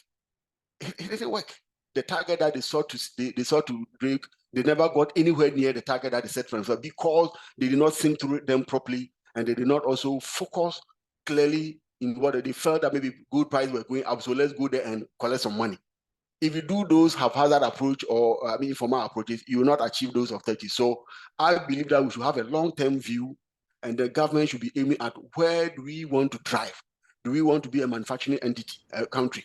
Do you want to do this? And then we focus those reforms there to expand, because at the end of the day, it's when the economy expands, and that's where the government will get the needed revenue that they are looking for, not from the few that are currently existing. So that is my view on that one, if you ask me. All right, thank you, Kofi, for your insights. One other question I would want to ask is, I'm sure that those who have joined in will be interested in is, what should businesses do right now? What should they do to minimize the impact of all these tax reforms? Since it seems that it's really adversely affecting businesses and individuals alike. I'll take Wale's comment on that. Okay. Yeah. I mean, where I guess the fundamental assumption in that question is that we are assuming that the tax reform being discussed is going to be negative, right? Because tax reform can be positive, right? If it is Sure. positive, I'm sure businesses will receive them, gladly. Now, where it is negative, I think there are so many things that the businesses can do. I think the very first thing is to first even understand, have a good understanding of the nature of the tax reform, right? And how does it impact on the business, right? And so you need to read a lot more about the initiative and the impact on your business. The number two is to then find yourself with some other businesses within the same sector, to try and find out how are they responding to these initiatives, and what did they plan to do, because at times when these initiatives are introduced, you don't normally get government asking for stakeholders engagement, right, for to gauge the feeling of businesses as to what the impact will be, right? And so they don't normally have time for that. So you might then have to have a sort of a tax advocacy, to try and draw the attention of government, to the impact, of the negative impact that initiative would have. So let me use as an example. For example, in Nigeria, the insurance sector used to be treated differently, from the other sectors. And that was probably one of the reasons why the industrial sector has been playing, a second fiddle to the banking sector in Nigeria, right? Because of the way they're treated, there is no room for them to make investment. But they decided to do tax advocacy, right? And KPMG even worked with them on that, and they were able to change, the way they're taxed, right, to ensure that it is equitable. Because at the end of the day, it's about equitability. By equity, it's about fairness, right? You want to be sure that you're taxed on the same basis, right? And when that has changed, we're seeing the growth, in the insurance sector, right? So there are certain things that government may do because they don't have a clear understanding. So you might then need to say to yourself, okay, let's go into tax advocacy so that we can present, the matter to the government in the way that it will be clear, right? And they will understand the impact on their business. Because for every tax reform, right, why do we have tax reforms? Number one, you want to generate revenue. Then number two, you want to be able to stimulate growth in the economy. No tax reform is designed, to kill the economy, right? But I guess the issue with government is then how do you strike that balance, right, between increasing revenue, right, and achieving sustainable growth? So businesses might need to help government by communicating and doing advocacy. And of course, it's also very important that you then have a very good tax consultant. And if you're looking for one, I recommend KPMG because at the end of the day, it's all about relationship, it's all about knowledge, it's all about connection, it's all about understanding what the issues are, and to be able to present the issue in a logical manner that the people in the National Assembly or the people in government will have a better understanding of it. So for example, also in Nigeria, in terms of some of the tax advocacy that we've done, there was a time in Nigeria, chiefs come into Nigeria, and because of the poor infrastructural facility we have at our ports, right, a ship that's supposed to take maybe 2 days or 3 days to load and go back can be detained at the port for months, for weeks, and you then have the issue of demurrage, right? And they have to get companies have to pay demurrage to these shipping companies, international shipping companies, and you're not going to pay them in naira. You have to pay them in US dollars. And the question, of course, is then how do you assess US dollars? Okay, because demurrage was not one of the items that was eligible, for foreign exchange at that point in time. And a group of companies came together with us in KPMG and worked with them. I presented the case to CBN, and demurrage was included as an eligible transaction. So it's also about having, the right tax consultant to help you to, understand and present the issue in a logical manner, in a comprehensive manner that government can do something about it. So there is a lot that, businesses can do, if you have, an incentive that is negative, right? Thank you. Thank you, Wale, and thank you for highlighting that we have the capacity to assist clients in these areas. We'll be putting our email address in the chat box. So if you have any subsequent questions, you can put that in there and send it to those email addresses, and we will attend to it. Then I come to Kofi on the same questions. For businesses in Ghana, what can they do to either minimize or maximize the impact of any tax reform that has been introduced by the government of the day? Okay, thank you, Maame. And let me start by saying that at least for some time now, the positive things that we have seen is the engagement between the government and industry, especially when it comes to budgets, reforms, and tax reforms. So what the government has been trying to do is to seek consent from businesses in coming up with some of these measures. Although they might not agree to it all the time, at least they are consulted, or there's some sort of consultation as when it comes to some of these things. So before it comes out, at least they are aware what the government is planning. So what I would say for businesses is, one, to identify the kind of reforms that the government is introducing, albeit in the industry that you are in. We mentioned that sometimes the tax reforms are sector specific. So the question then is, how is that reforms impacting on your business? And that's where you need to clearly understand the reforms.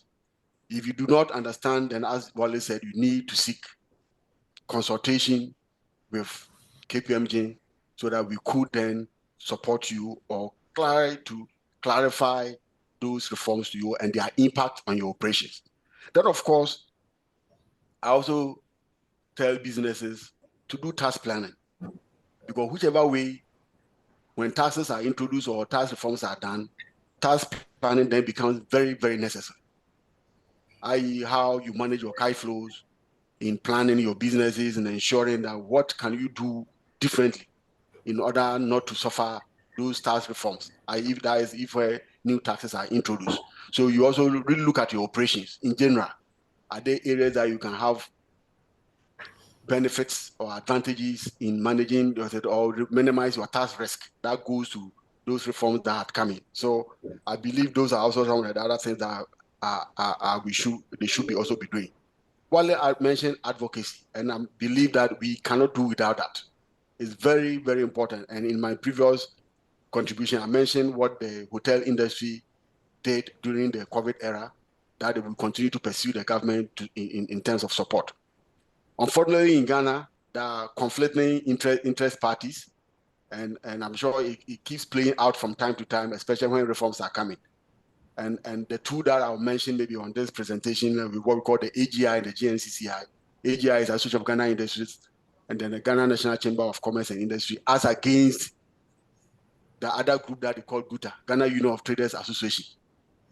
So these are conflicting in industries or people who have conflicting interests. So sometimes, whereas these reforms will help industry, GUTA is also against it. So it becomes also difficult for the government to even have a way out to bring some of these things. So for businesses, they should then come together. And if coming together, I mean AGI and GUTA should sit together and look and start to understand what would be good for both of us, for all our constituents, because GUTA is looking at a different constituency. AGI and GNCC are also catering for different constituency. So the two of them need to come together and then understand, okay, this is what government need to do. How impactful would that be for the economy, for the country? Because at the end of the day, we are looking at the greater good of the economy. Even though individuals, businesses are also want to progress, and want to make money, want to pay dividends to their investors and other things. But when there's conflict between the two parties with respect to the reforms that are coming, then the government also finds itself in a limbo, whether to move forward or to cancel it altogether. So I believe that when the two bodies also cooperate and liaise or deal with the government on some of these reforms, it will help. Then I also, in terms of advocacy, also talk to businesses. Some of the reforms impact on cash flows. Some of the reforms impact on capital management, working capital management. So, like I said, if you review your businesses to identify where the risk impact is, then of course, you know some of these things, and then you can appropriately manage some of this kind of, or anticipate some of the cash flow issues or challenges that you are likely to have. And then you can manage it properly. Some of the management could be negotiations with the revenue authority, even on when to pay your taxes or how much you are paying. Or, I mean, especially in terms of VAT. You know, in Ghana, we pay VAT on monthly basis. Sometimes you have accumulated so much debt that, I mean, customers are not even paying you, but the law requires that you still find money to go and pay. And I've had businesses who are borrowing to go and pay VAT.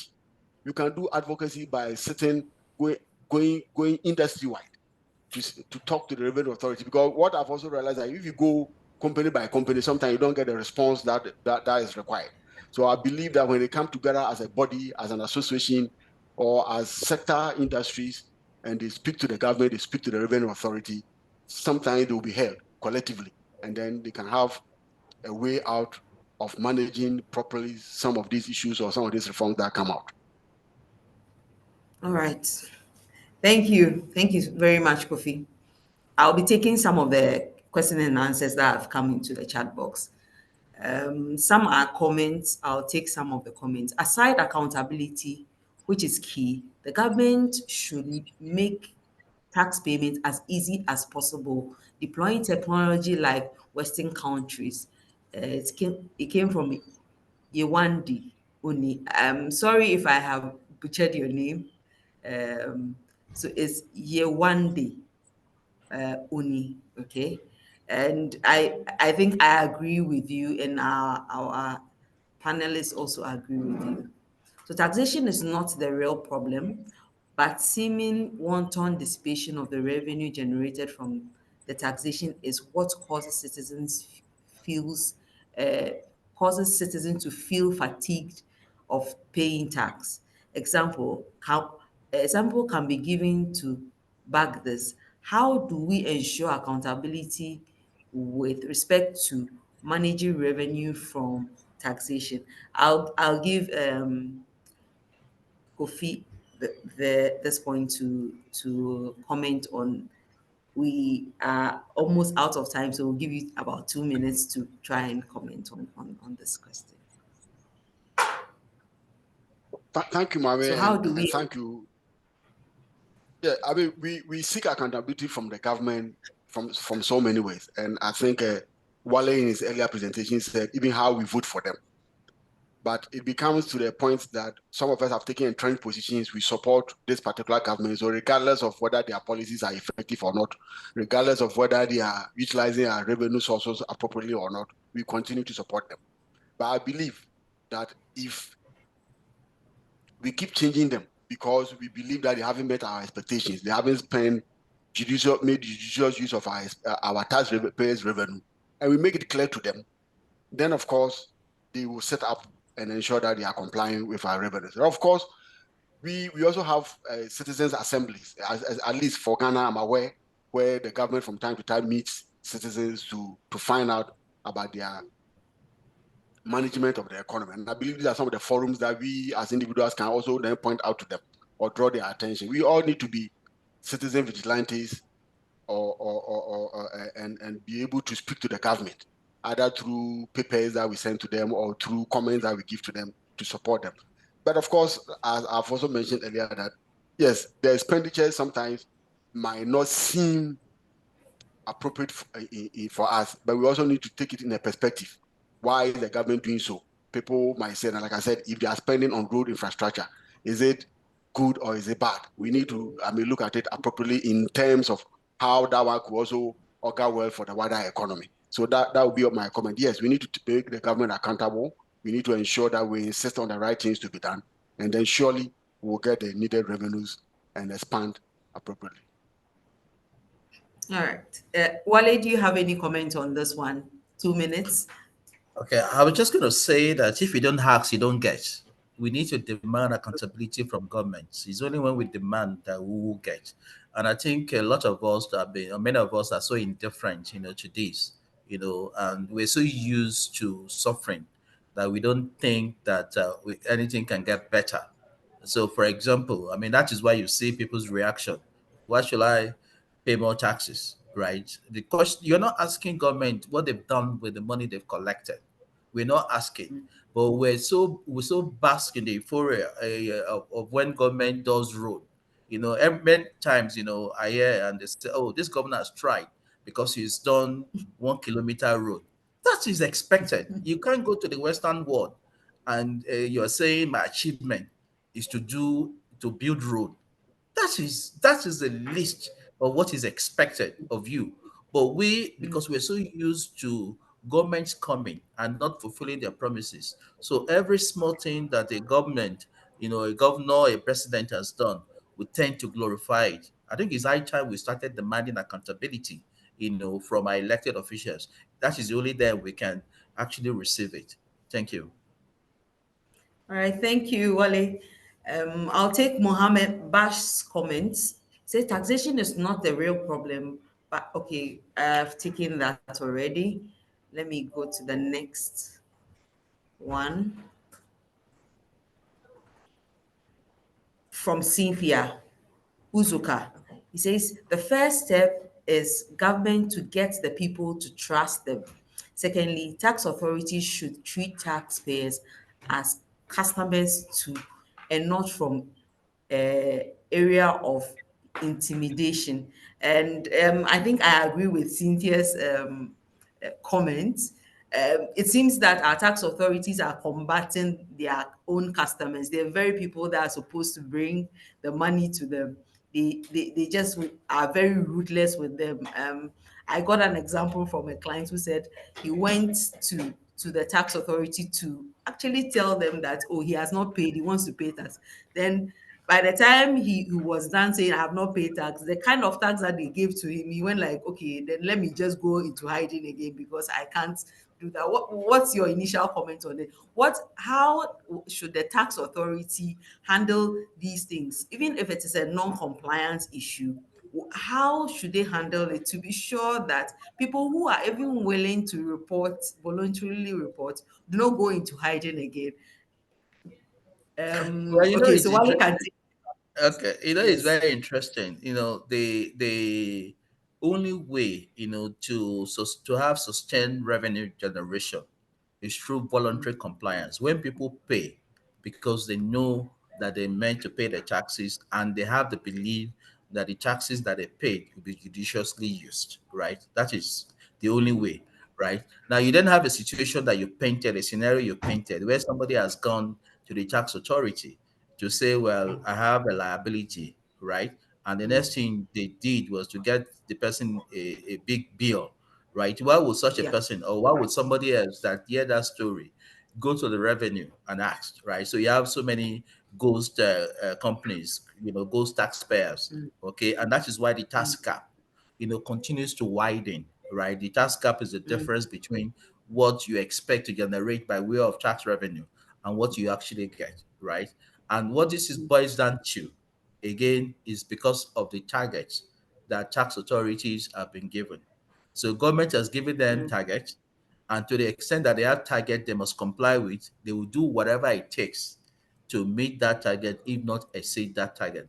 They're not thinking about value-adding service that they need to provide because they don't see the taxpayer as a client, right? All they're saying is that I have a target, I must achieve this. You go to the HMRC or IRS, what they're doing is to try to understand what has happened, right? And how they can help you to comply, with the law. In fact, at times, what you might even get is to get some incentives, so that it will encourage other people, to come forward. And that is why in most places, they always have tax amnesty programs that are introduced, to be able to address such situation. But the problem, we've done tax amnesty in Nigeria, but the result has been appalling, right? Because it's not been appropriately implemented, right? And so what I would say is that for tax authorities to be able to help taxpayers in the scenario you painted, they also have to put themselves in that situation, and it boils down to the quality of the personnel, right? So, how do you ensure that I have a better understanding, and they can deal? It's not just about collecting taxes. How do I connect with my client? Right? If you see taxpayer as your client, you will treat them well. You treat them as king. Okay, and so you need to have the right capacity, programs, to orientate their mind, because for most tax authorities officials, it's all about collecting taxes, right? They don't care. Otherwise, how do you expect a situation, during the COVID period, the taxpayers some taxpayer tax authority officials are still demanding so much. Oh, that in 2019 your revenue was this much. Now in 2020, 2021, your revenue has fallen. When everybody knows that COVID happened, right? And so, yeah. the mindset has to come in. There have to be a complete mindset change, to be able to help them and for them to be able to see the taxpayer, as king and treat them well. Thank you. All right, thank you. Kofi, will you take a shot at that? No, What's I think Wale has yeah. said it all. It's about Yeah. time the revenue authorities see taxpayers as their customers. And as somebody said, it's Mm, about customer services. It's about relationships. It's about tax education. mm, But because for me, I think one thing that is clearly lacking or missing from all these tax reforms is education. Number of times, the taxpayers don't even understand the rules or the laws. And then you realize that instead of the revenue authorities educating them, they rather take advantage to rather exact more taxes from them. So they need to relate, they need to understand things from their perspective. Just like, the banking relationship. You have a good relationship officer, you are willing to call the person any day, anytime, share your ideas, discuss issues with them. And then, of course, even while we are sitting behind your machine, they can sort you out in, resolving your issues. So for me, I said that they need to build on their customer relationship. They need to increase and improve on their tax education. And then, of course, they need also to be receptive to taxpayers, because at the end of the day, it takes the two of them. And like you said, if you somebody comes and you scare the person away, definitely the person is not coming tomorrow, and or the other people who are also there are also not going to come, and then we continue to go around in circles because we are not meeting our objectives. Thank you. Thank you, Kofi. Thank you so much. Isn't it great? I think that we've had a very great interaction. Unfortunately, we are out of time. We just have 8 minutes to go. So I'll give you and Wale 3 minutes each to give your closing remarks on the topic and what we have discussed so far, the comments that we have received in the chat box, and then we'll end this. So I'll take Wally first, then Kofi will take the final. Thank you so much, Mame. And what I would like to say by way of closing is that tax reforms are aimed at generating revenue, but more importantly, they are aimed at creating economic growth, right? And that has to be the focus of every initiative, that is being done, right? And in introducing tax reforms, one thing is very important that we must also do is that we do not need to reinvent the wheel. There are so many countries that have successfully implemented tax reforms when they are faced with debt challenges. We can learn from them. So for example, just draw attention to that, everybody knows that prior to 2018 in the Middle East there was no VAT, right? But what happened in 2016? We had the energy crisis, and all these countries, are dependent on oil revenue, and so there was a need for them to diversify their revenue, and there is a need for them to have fiscal sustainability. So what did they do in 2018? So you have the UAE, you have Saudi Arabia introducing VAT, right? And then you've seen through other countries, so many other countries in the Middle East, Qatar, they've introduced VAT, right? Oman has introduced VAT, right? And Bahrain also have introduced VAT. So we don't need to. What we just need to do is to learn what did they do. The same thing happened to Canada. I mean, Canada did that in the 1990s, right? They faced with that challenges. So there's so many countries that have gone through what we're going through now, right? We don't need to reinvent the wheel. What we need to do is to understand what did they do, right? But in copying or in understanding what they did, it's also very important for us to understand that we consider, right, the economic context of the countries of West Africa, right? The political context, right? Because you can't just adopt, wholesale what was done. You need to understand the appropriateness, of that, of those initiatives, to your own situation, right? So that is very important. And I think one other thing that we must do is that we must have a simplified tax regime, right? You don't want to have a tax system that is complex. It is only when it is complex that people are always looking for avenues, right, to see how they can avoid taxes or for non-compliance. So let's keep our tax system, simple as much as possible, and let's keep revising them, right? Because at times, right, you might initiate, a tax reform measure, right, and you might face with unintended consequences. So, for example, it may result in people, evading taxes. It may result in people trying to avoid taxes, right? It may involve in a change in behavior, okay, opposite of what you expect. So you have to keep revising, keep reviewing your tax laws, to ensure that you're able to plug any loophole for tax evasion or tax avoidance scheme, right? So that is very important. And I think one key thing also is the need for us to be, cognizant of the fact that the world has become a global village. And so whatever we do in Nigeria, whatever we do in Ghana, has an impact on what is done in Europe or in America. So we're trying to attract investors into Africa, for example. So our trade policies have to make sense. They have to be seen to be fair. They have to be seen to be equitable, right? And so we got to take that into consideration for when it comes to cross-border. How do we bring in, expand our market?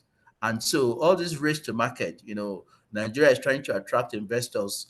Ghana is trying to attract investors. So what do? We're competing against, with each other, a race to the bottom, right? We reduce our tax rate. Ghana reduces its tax rate. We too respond. We reduce the tax rate. At the end of the day, it's only the investors that benefit. Meanwhile, we're denied, our revenue. So we need to seek international, cooperation and coordination, to be able to make, this happen.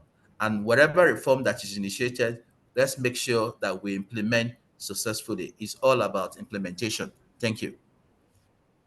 Thank you, Wale, for your closing remarks. So I will take Kofi's closing remarks. We only have 3 minutes. And so, Kofi, you can take that. Thank you. I hope to make it less than 3 minutes. Yes. Look, I mean, I think we all agree and we all admit that both countries, we are not in good times. We are saddled with debts. And the only way to overcome that is to help the government to increase the tax revenue as a percentage of GDP, and then also to expand the economy. So for me, whatever or regardless of whatever it is, what I expect the government to do is that above everything else, whatever tax reform that I enacted or implemented,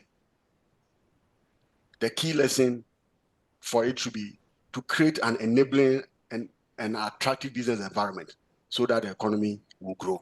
So with that, let us also embrace whatever that comes and contribute our quota by also being compliant. Thank you very much. Thank you, Kofi. Thank you so much. And thank you, our audience, for being patient with us. I know we have a lot of questions in the chat box, but because we don't have enough time to address everything, we've not been able to read through everything. We will answer those questions for you after this session.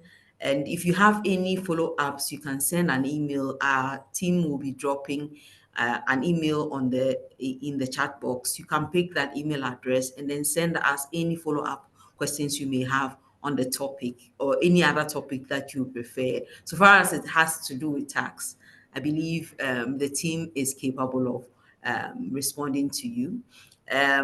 This tax chat is supposed to be a bi-monthly thing. So most definitely in March, we'll definitely have another one. So keep an eye out for our flyers and then join us as we discuss a different topic to be selected in the near future. I would like to express my sincere gratitude to our panelists, Wale and Kofi, for your insightful contribution throughout this program. I've personally learned a lot. One thing that I learned was that tax reform itself is not the problem, but it's how we manage the monies that are coming from our tax reforms that is the most important thing. So much has been said, and I believe that our audience are so happy. Thank you for your time, and thank you for giving us so much in so I'll say in 2 hours, you've given us so much to chew on. And definitely, I'm sure that our audience will be getting back to us with any follow-up questions they may have.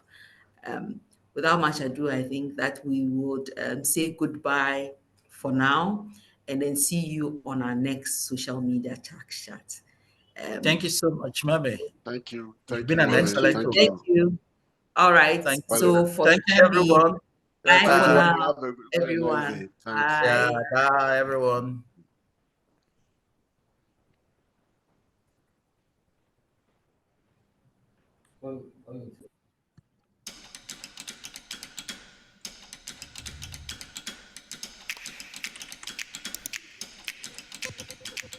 This isn't the world you grew up in. You've become an expert in areas of the business that go well beyond tax.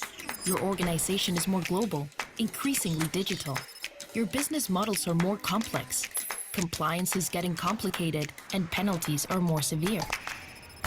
Governments around the world have moved towards taxes that are easier to collect and administer through technology. Suddenly, your board wants to hear from you about risks and opportunities, and you're not the tax leader you were when you started out. You know how to transform your tax data into meaningful insights. And if you're anything like the other ambitious, future-thinking tax leaders out there, you've managed to do all of this with fewer resources and less budget. Maybe these tools still feel disconnected from one another. Not anymore. Introducing KPMG Digital Gateway, the single platform solution that gives you access to the full suite of KPMG